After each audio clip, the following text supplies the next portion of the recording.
జై శ్రీమన్నారాయణ.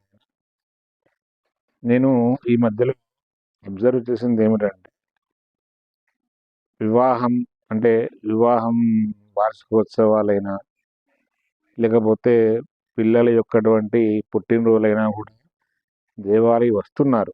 సంతోషమే. కానీ ఒకవేళ ఆ దంపతుల వివాహ వార్షికోత్సవం అయితే భర్త లేదా భార్య ఎవరో ఒకరే వచ్చి అర్చనాది కార్యక్రమాలు చేసుకుంటున్నారు.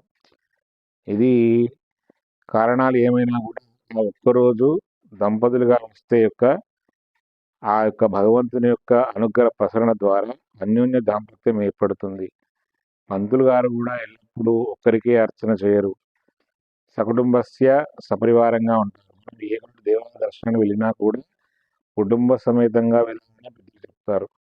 అదేవిధంగా చిన్నలు 5వ తరగతి 6వ తరగతి చదువుకున్నటువంటి పిల్లలు కూడా బర్త్డే అని చెప్పేసి గుడికి వస్తున్నారు సంతోషే, కానీ వాళ్ళ వెంబడితో లేదు, బిజీ అని. వాళ్ళకి ఎలా తెలుస్తుందండి వాళ్ళ గోత్రనామాలు? అనగా పెద్దలు గమనించాలి. ఆ ఒక్కరోజు దైవ దర్శనానికి సపరివారంగా వచ్చినట్లయితే భగవంతుని యొక్క పరిపూర్ణ అనుగ్రహం ఉంటుంది. జై శ్రీమన్నారాయణ.